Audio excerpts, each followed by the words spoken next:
Please join me in welcoming Suzan to our...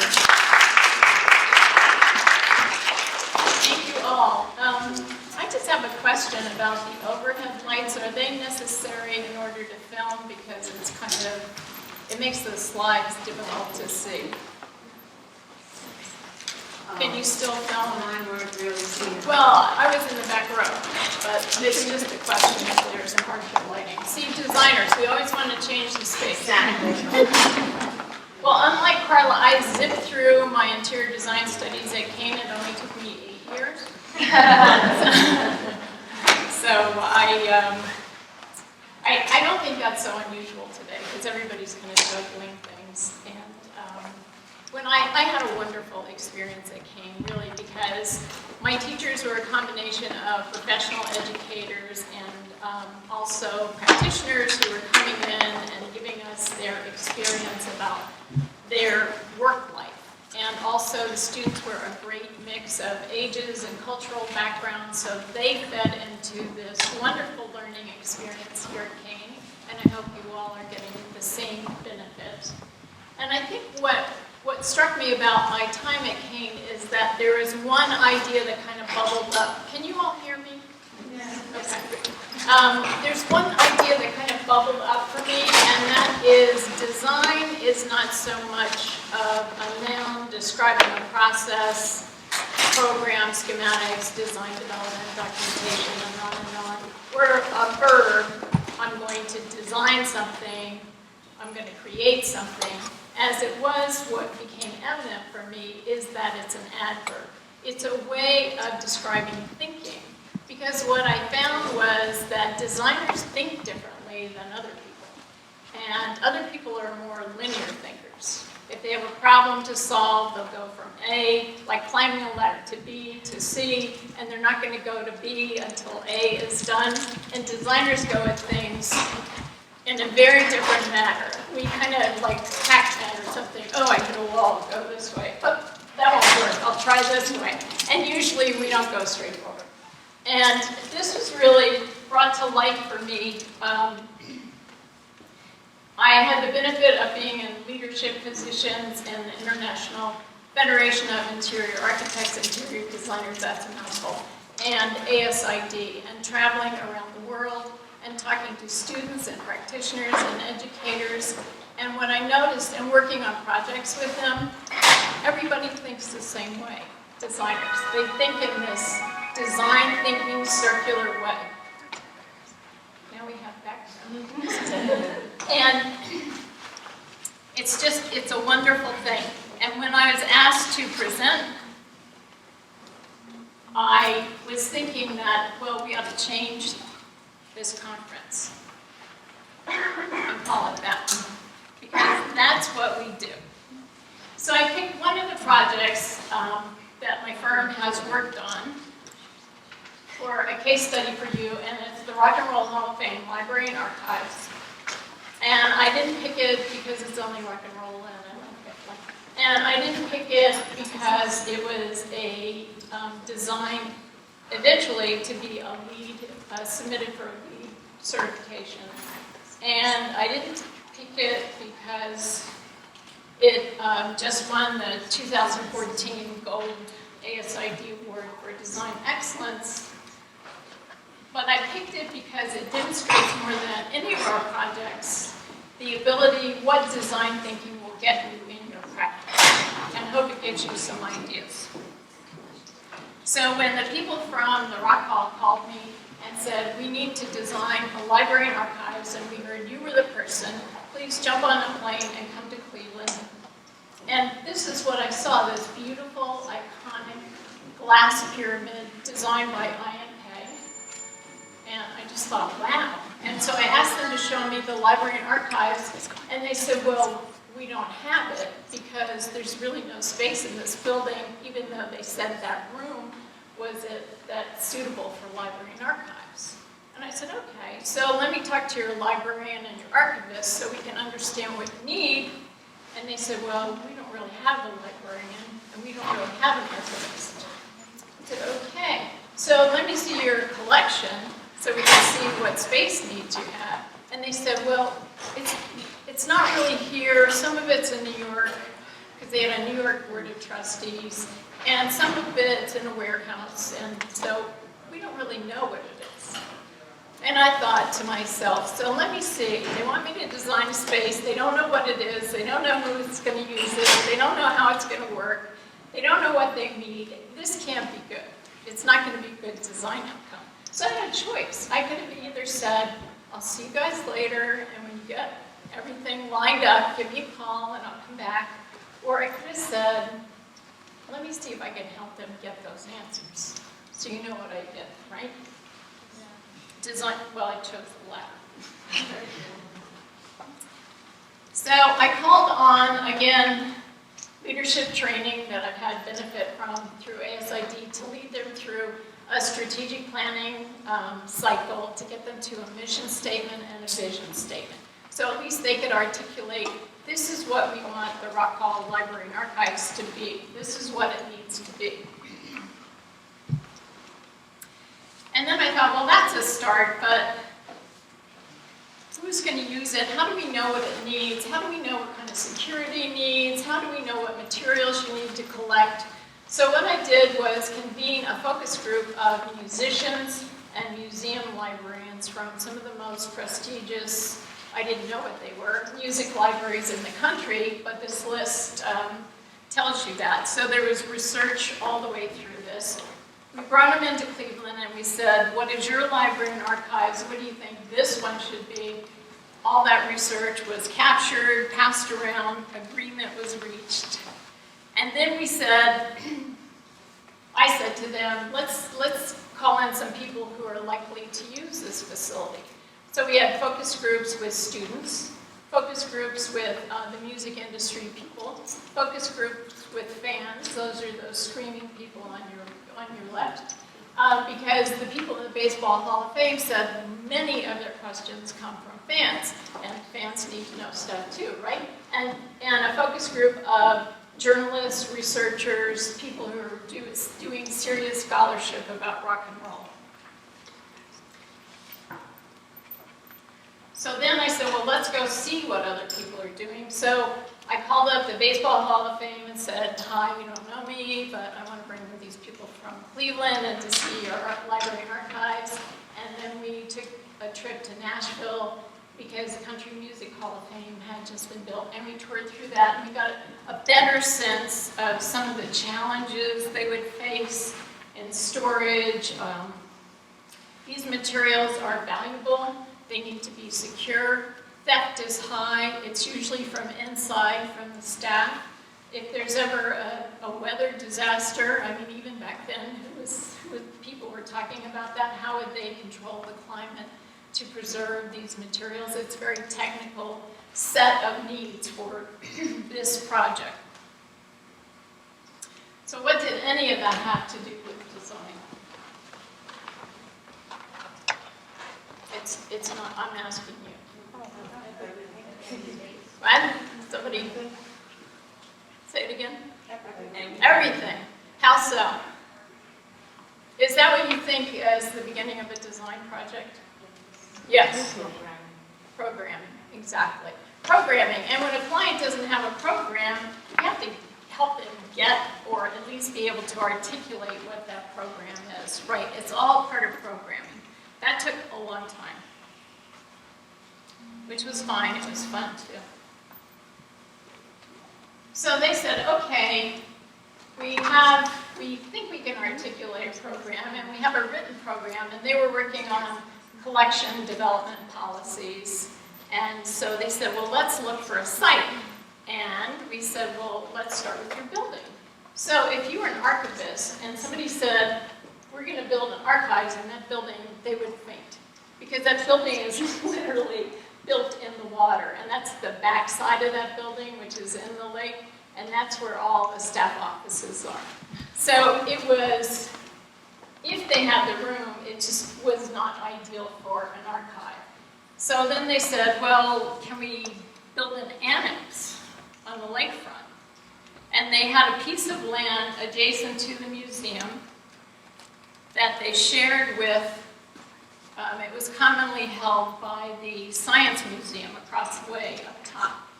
So they asked me if I would come with them to talk to the Science Museum and see if they could negotiate something. So now I'm switching my role to negotiator, because they felt that I had the biggest understanding of what their needs were.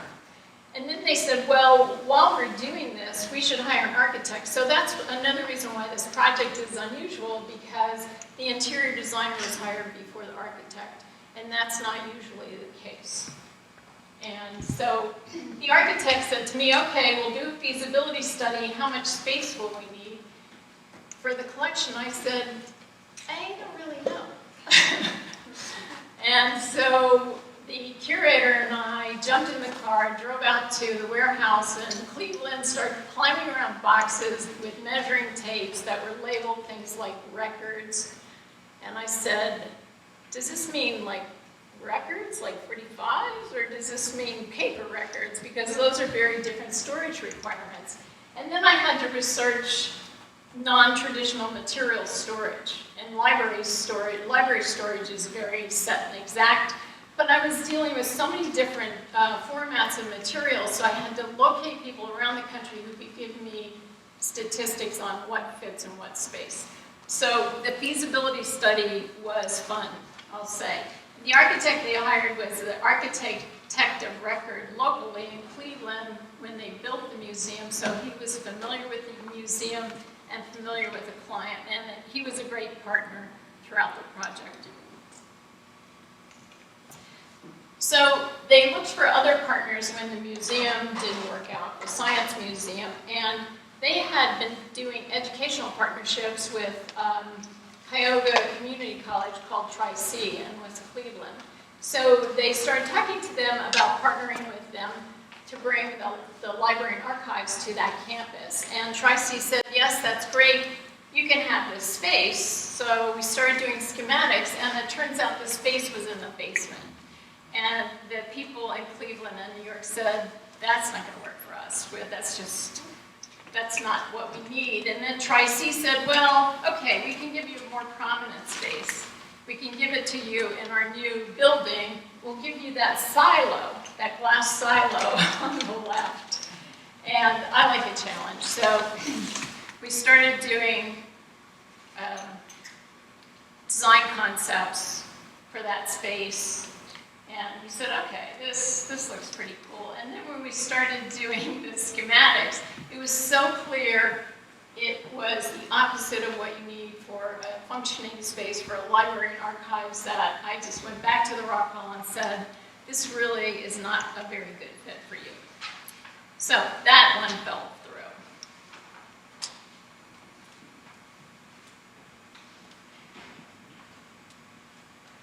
Then they started partnering. They turned to the world of retail in downtown Cleveland because of the transportation, and they tried to partner with the 1931 Higby, then it was a Dillard's department store, and it would have been great if they could have had the space across the top.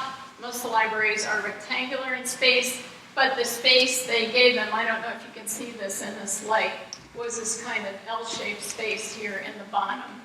We did schematics for that, and those negotiations fell through, so we were off to looking for another partner. That building went on to become LEED Gold certified core and shell. Then they turned to this beautiful Art Moderne. It used to be the post office in Cleveland. It's built in 1934, the M.K. Ferguson building. And again, we did schematics in the space, which made more sense, but the finances and the location of that project didn't work. So then the world of academics came calling. Case Western Reserve, very prestigious university, said, hey, we hear you're looking for space. Why don't you come over to our very traditional library, very contemporary inside. So again, schematics were developed, and then they wanted to put the Rock Hall in the basement. And I always think of that Dirty Dancing, nobody puts baby in a corner line, and nobody puts Rock Hall in the basement. It just wasn't appropriate. I was relieved for that one. Then they returned to the idea of partnering with another museum, and this is the Museum of Natural History in Cleveland on University Circle, which is this horseshoe with museum after museum on it. Again, we did schematics and negotiations, and when it got down to security, that's when those two partners parted ways.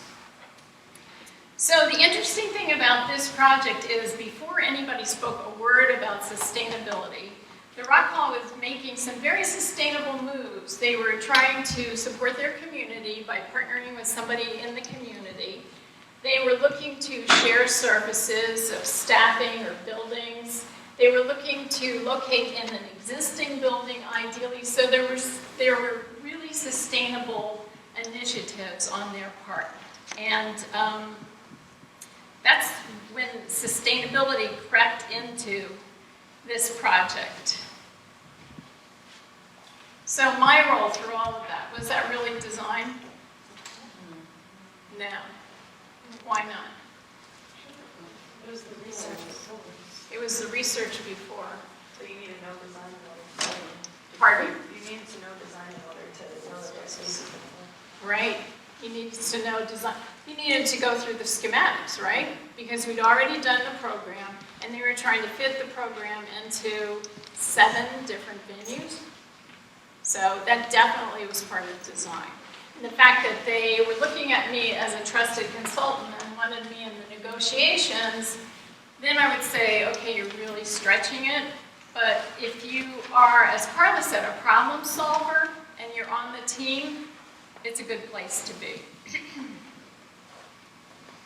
So finally, Tracy came back to the Rock Hall, and they said, we've been thinking, this really would be a good partnership, and we're about to build this Center for Innovation, and we'd really like you to be a part of it.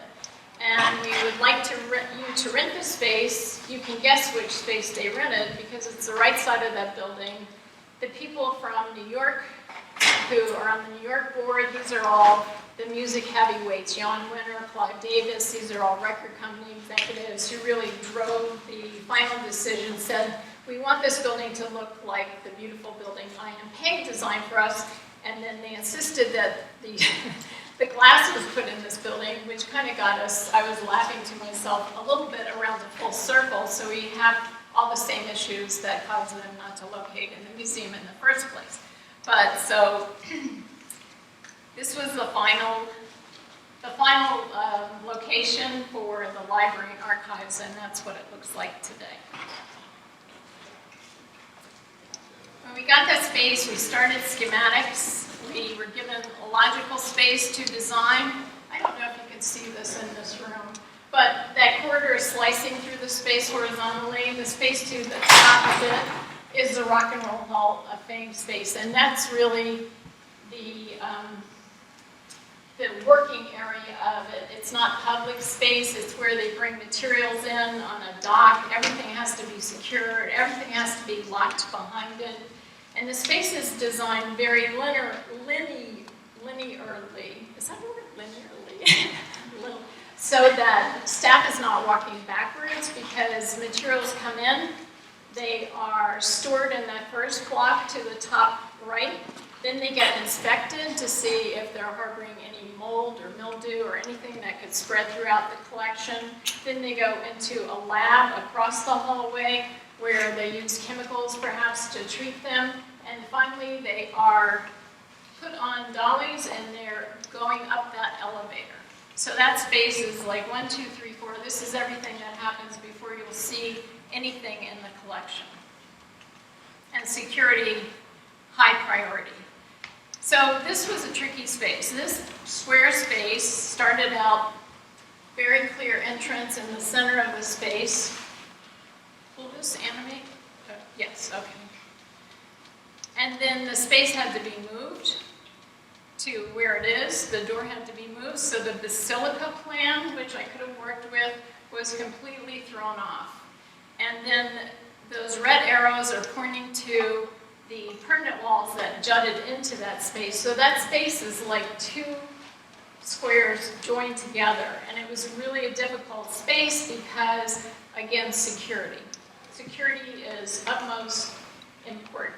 So what I did to kind of pull the eye away from the awkwardness of that space is created these lozenge shapes that you see there, those football shapes, and I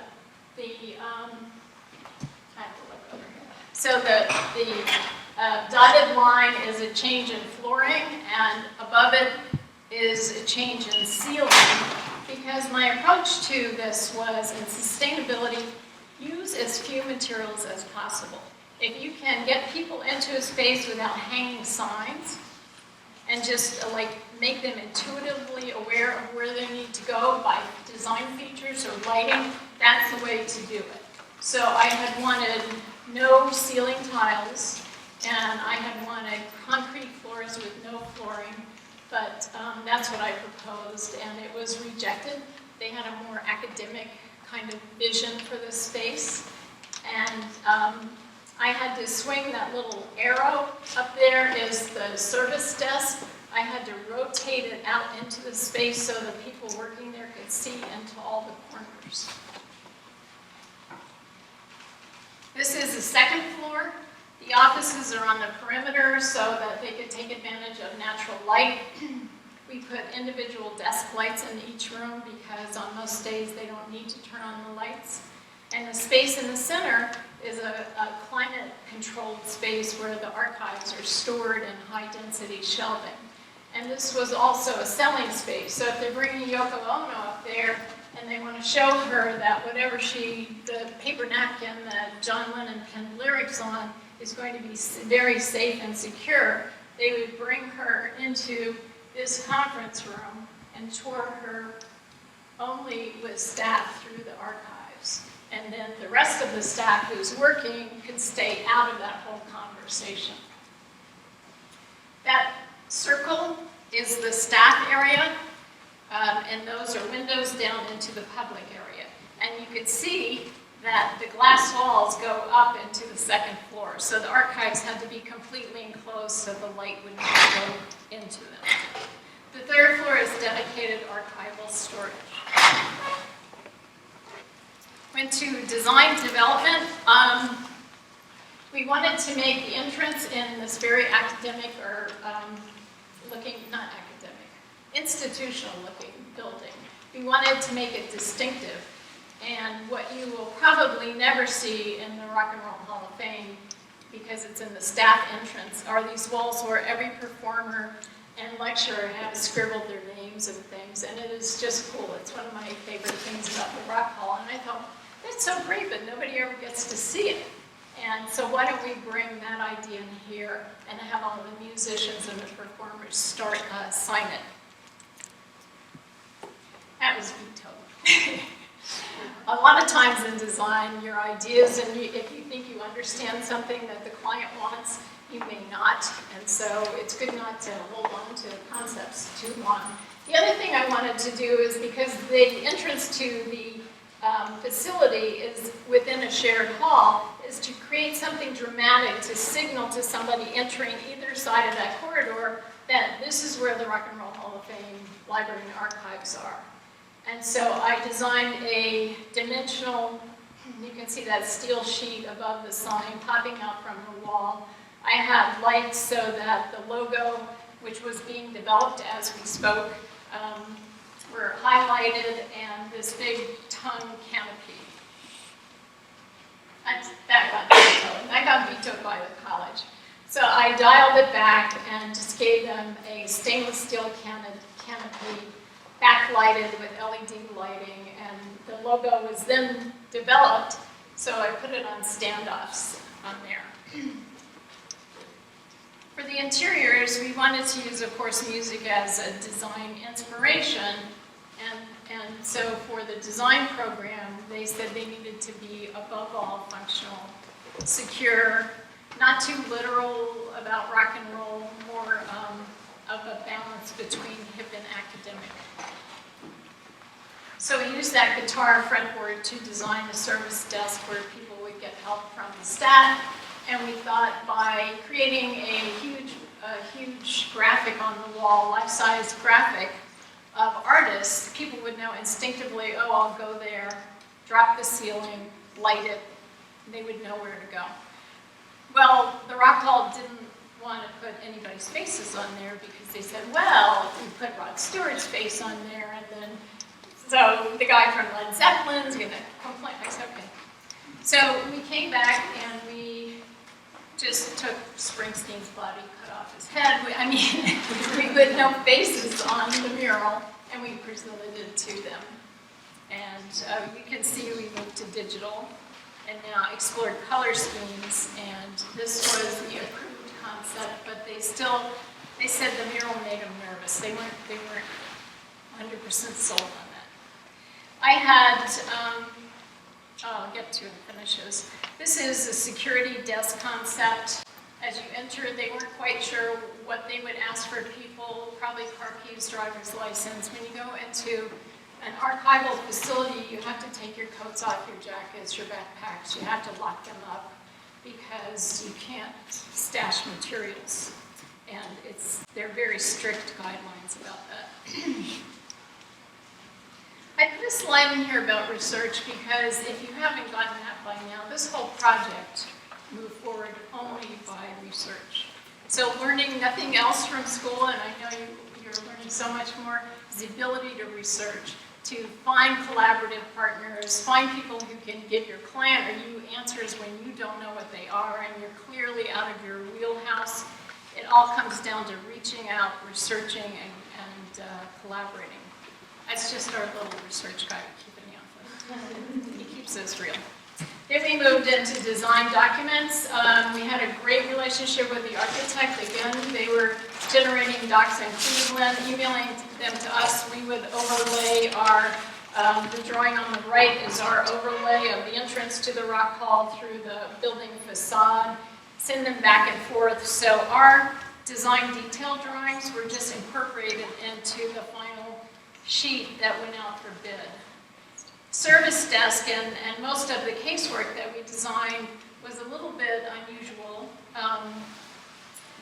using materials that weren't probably unknown because of the research I did with Materials Connection, a facility in New York. Are you familiar with it?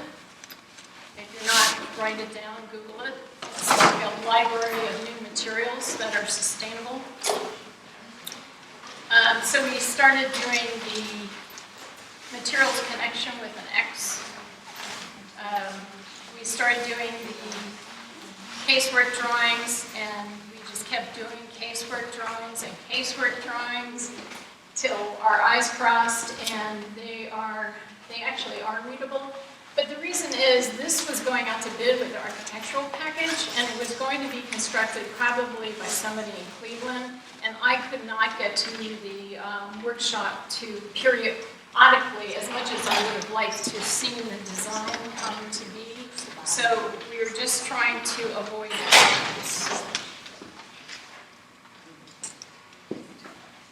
I forgot to mention that before we started the schematics and this project, their development officer found out that funding was available to any museum in Cleveland that was being built to LEED specifications. I was in process of studying for my LEED certification. They said, can you do this? No, hire somebody to take this through the LEED process. So the building team changed a little bit after the project was being designed. It was determined that it was to be LEED Silver for commercial interiors because they were leasing this space. And because my responsibilities were FF&E, although they blended into lighting just because I just was able to lend some expertise there, I brought my part of the project into LEED Platinum standards, and I brought it in under budget. But it was such a great learning experience because I needed to research really what makes something LEED Platinum, which honestly is still pretty down here when you think of what sustainability is all about. So this was a concept board, a finished board for them for the public spaces. So they have a little bit more color and accent. I had wanted to take rubber flooring throughout the facility. The black rubber tiles, as you probably know, are made from recycled tiles, but I was looking for materials of carpeting, for example. In the conference room, I was proposing 71% recycled with 31% post-consumer. Everything's VOC free and everything was within 500 miles.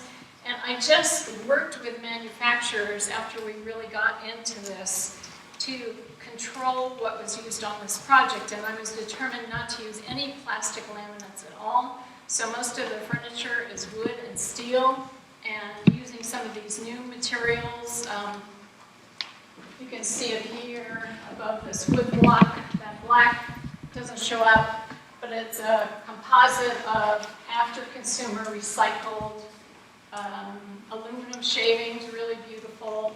Compressed paper I use for countertops and any place that wasn't dealing with chemicals. I only had to use plastic laminate in one room in that entire museum because it was the only thing that was chemically impervious to what they were using. The seating has small amount of foam, if any. If it didn't have to be upholstered, I wasn't going to put upholstery in there. I just didn't want any extraneous materials. And I worked with Hayworth and I worked with manufacturers to make sure that they didn't use urethane. A lot of casework is made with what am I trying to say, composite board. You've seen it. It looks like sawdust, which it is. And it is really chemically horrible. And so I just specified everything so that no glues, everything was as sustainable as possible, and the manufacturers were willing to work on that. These are typicals of private offices in the Rock Hall. Again, you can see everything is stripped down. It's minimalist. Then you get down into the nitty-gritty staff areas where they're cataloging materials, interns are working. It's as much steel as possible. The furnishings are as flexible as possible. And that's the way we went forth on this project.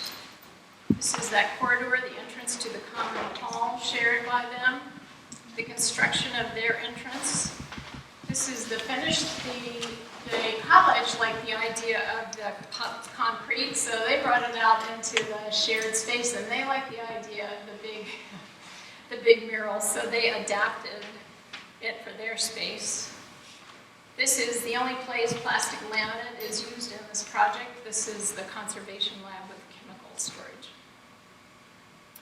All the shelving is steel, tables fold up, they can whisk away. These are where the high-density files are. So no carpeting here, no ceiling, but that's the only place in this project that the client wanted that.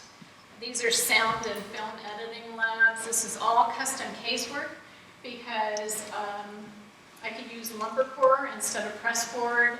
All the wood was maple, locally sourced, made locally. Those are the paper counters I was talking about. Staff exterior hallways, which got changed to carpet at the last minute. This is the only place in the facility where those rubber tiles stayed in. That's the cafeteria for the staff. A view down to the public areas. Just because it's VOC and sustainable, it doesn't have to be a beige and brown project. This is the security desk installation day for that. That's what it looks like now. I did not put those signs on that desk, but I just want to say that. People like signs. This is the archive reading room where you have to make an appointment to go in there. You have to, because you're handling original materials, music, and artifacts, and ephemera, and you need white gloves, and it's high security. It's just set up for display here, but the manufacturers custom-made tables for me to hide wires, use steel, and change their manufacturing processes, in some cases, to be as sustainable as possible. This is the public areas. Because of all that glass, I tried to locate all of the seating next to the glass. It wasn't possible, of course, but we did a decent job of that. The chairs are picked so that after their useful life, they're 100% recyclable, every aspect of them. Even end panels on the shelving, steel and wood. This is the installation of the infamous desk, which gave everybody fits. It had to be done again because they changed after they hired the librarian archivist about 3 months before they were to open, that person decided what should go in that desk, so we had to completely restructure that desk, redesign it, and manufacture it and put it in there. And maybe you can see what's above the shelving behind that desk. There's a better picture. See, there's Aretha Franklin, looks like Prince. There's all these musicians' faces on there. There's Bob Marley that they didn't want. So clients are fun to work with. And this is all custom casework for their computers because I know that will change as they go through the years, and they're just like kind of Jenga structures, so they can unslot and move them, add to them off the column, or subtract. Other views? Not that.